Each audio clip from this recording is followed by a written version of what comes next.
Hello, wonderful people. Good evening from Dhaka, Bangladesh. Let me do the review of the Dark Lord.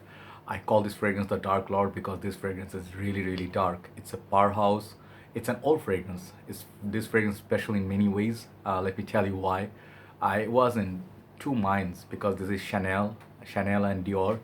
Two houses are very expensive. You do not get them discounted everywhere, and you do not get very get them for cheap. So they're close to 100 something dollars.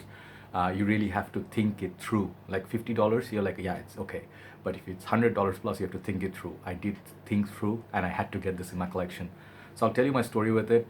I'll mention some reviewers who I think this fragrance, they love it a lot, and I'll let you know my personal thoughts on this fragrance. Who is it for? Time to wear it. What it smells like to me.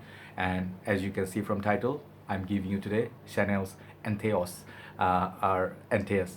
So Antaeus is a special fragrance. Antaeus is a powerhouse fragrance. What are powerhouses? Powerhouses are something like these fragrances. They can be barbershop, they can be fougere, they can be based on lavender, a lot of spices.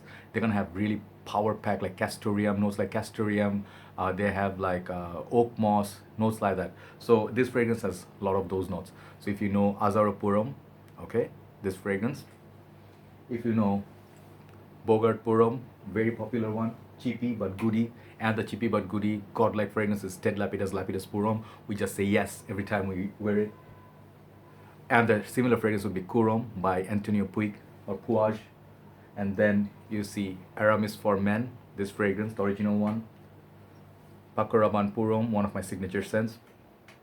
Then recently I received a sample from Fragrance BD. The guy sent me Yatagan, I think that's how you say it, by Caron. Okay, this I think is a niche house or design, I'm not sure. This is a fantastic fragrance. I'll review this in time. I'm just loving this. I'm gonna get a full bottle of it. And of course, finally, the King Kuros. I always present it like this. It beats everything else in my opinion. It's a beast and a beauty at the same time. So if you're familiar with those fragrances, let's look at Antaeus because it belongs to the same family, but it's a little bit different. It does things a little bit different. Okay, we'll tell you. So this fragrance, it was released back in 2000. Back in the year I was born, 1981. First reason this is why this is special, and this fragrance was crafted by Jacques Poge, father of Olivier Poge, or you say Poe. They are in-house perfumer for Chanel. Now I think the son took over. So yeah, Francois Demachy in Dior, and Jacques Cavalier and his son. Basically, sorry, not Jacques Cavalier.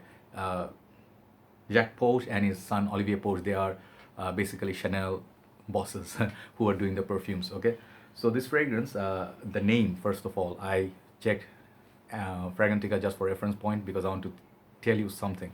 So basically, Antaeus means like they describe as demigod, or I don't know, demigod, however you say it, means like you are not almost a god but not quite a god. Like this Greek characters, Greek gods you referring. So this is one of the characters. Antaeus is one of the demigod, and this fragrance features.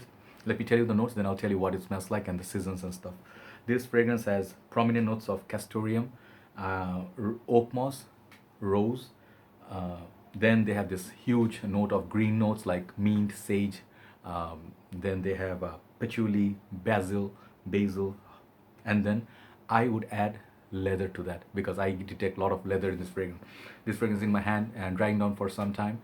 So my history with this fragrance is I tried it last winter in Study Enterprise.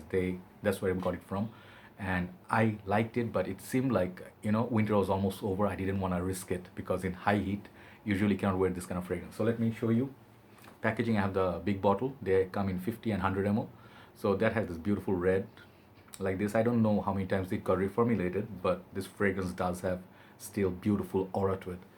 It's Antaeus Purum, Chanel, Paris, EDT, 100 ml. Red, the black corners, and they mention like some other details here. This is made in France here. Up there, Chanel CC, Coco Chanel, and at the bottom you find the batch code. So my batch code is 1203. All right, and these bottles are very old-fashioned bottle, not their modern bottles. So you're gonna see it's gonna be like this, like Chanel Pour Monsieur. I think they come in this kind of bottle as well. So some of the Chanel fragrance, the older versions, like older fragrance like Pour Monsieur or Antaeus or Egoist, those are fragrances I really struggle with. EDT, EDP, This is something I thought, no, I can pick it up. So this fragrance is very popular and very favored by few reviewers like Pep from Scentinel, Dan Naughton, Mr. Smelly, I would say Lex Ellis, okay? Then Fragrancematt from UK. Those four guys are like the ones they love. And also Matt Conkes from USA. These are guys are like powerhouse gods. They love powerhouses, and I fell in love with powerhouse. I have a lot of powerhouse fragrances because of these guys. So this fragrance has beautiful CC. I think it should be like this.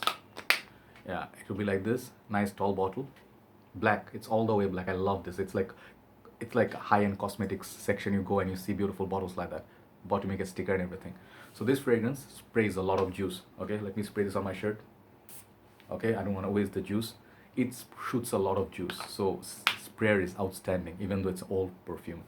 Okay, opening they mention some sort of citruses. Yes, there's citrus like bergamot, some other citruses. They have tons of citruses, but those citruses will fade away fast, and then those dark lord feel will take place. Okay, so basically the notes that I've written, I told you everything from the notes, and now my part to describe the smell of it. So when you spray it for the first time, what you get from it, it's kind of like starts off kind of like a all day fougere. I think there's a sort of like a fougere sort of feel, like barbershoppy feel. It opens up with that a lot of old school bergamot, okay, like citruses. It's not like a modern citrus. So that feel will be gone in like 10 minutes, and then it will start getting darker and greener. And I detect at the base there's a leather at the very base, and this is known for its castoreum note. Castoreum gives that sort of animalic vibe, and oak moss makes it like a powerhouse. So these two combo, this is the what this fragrance is all about. Then added rose. So it's a very complex fragrance. It's not a one or two notes based. You're not gonna get like very. You cannot tell for sure like without going close to it what you're smelling. It goes sometimes like Azaroborum, very dated feel. Then it goes sometimes to me like Kurom, cheaper version I would say of this. It's very cheap Kurom. Sometimes I get a feel of Aramis, and then sometimes I get the feel of Kuros. Okay, this is white, this is black. So this is darker than Kuros, but Kuros is very animalic. It has that kind of like a skanky sort of feel that people say urinal cake, and it smells like piss and cat piss and stuff.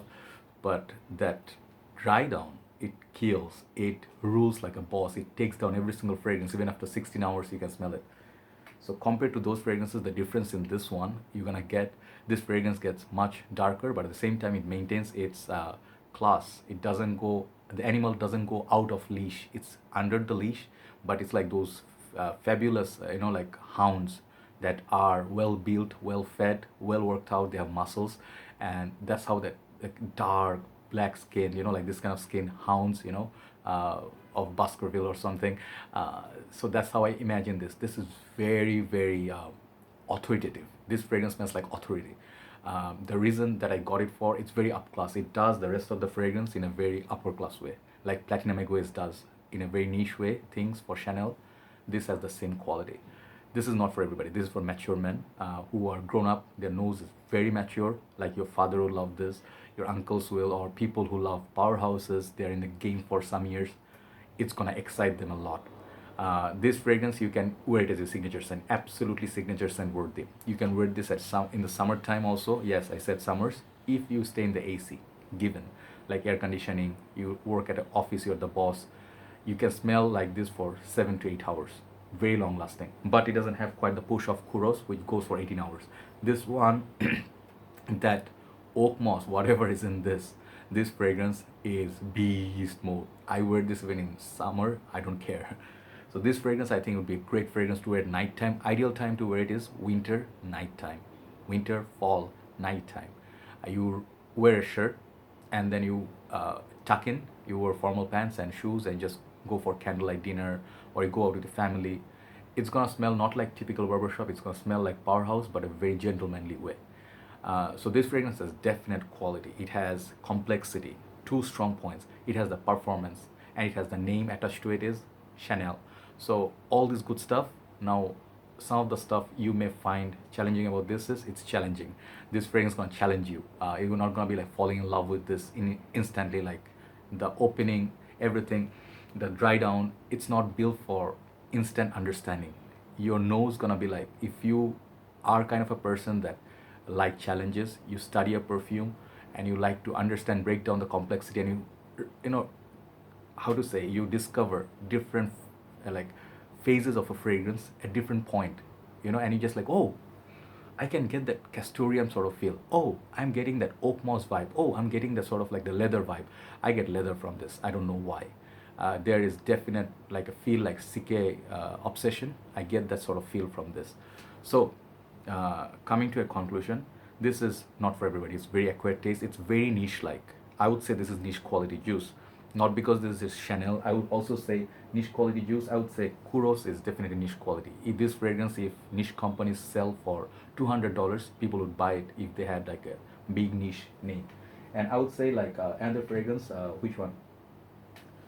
I love Pakuraban Puram a lot. This fragrance is so good, and it also has beast mode performance. So these fragrances, even Chanel, these are to me niche quality that push you get the masculinity, the old days vibe when fragrances were made right. They did not cut off the manhood, or they did not make fragrances just to make it crowd pleasing. You smell this, you smell respect. You give respect. All right. So, 35 and above, 40 and above, that kind of age range, cold weather, excellent projection, excellent longevity, but not as good as Kuros, but still very good quality. And dressed up version of those powerhouses, right? So at your journey, wherever you are, you have to give it a chance. You have to go Chanel boutique, try to get a sample when you buy a Chanel, and let's say you buy Blood Chanel, and they give you 2 free samples. Get 1 sample of a powerhouse. This one highly recommended by me. It grew on me after 2-3 years of trying, and I finally understood the beauty of it, right? So Chanel Antaeus, this fragrance is a perfect 10 for me, and I'm going to respect my good friend Pep, the Scentinel. He absolutely nailed this fragrance review. I love everybody's take on it, but Pep, this is for you, okay? He's from Australia. You guys know him. Wonderful. I always respect him. He is like one awesome reviewer and a comedian, awesome guy. He never exaggerate or overdo it. He's like the perfect guy in the Fragcom. So this is perfect 10 for Pep only. And must try it. It's a love it or hate it fragrance, but you might understand it and grow with it, right? So Chanel Antaeus, try to get a sample before it gets discontinued, right? Perfect 10 club, welcome. Everybody take care. It's about time for breaking fast here in Dhaka. Hopefully I'll be doing a review at night if I'm feeling better. Hopefully you enjoyed the review. Try Chanel Antaeus. I'll see you soon. Bye-bye.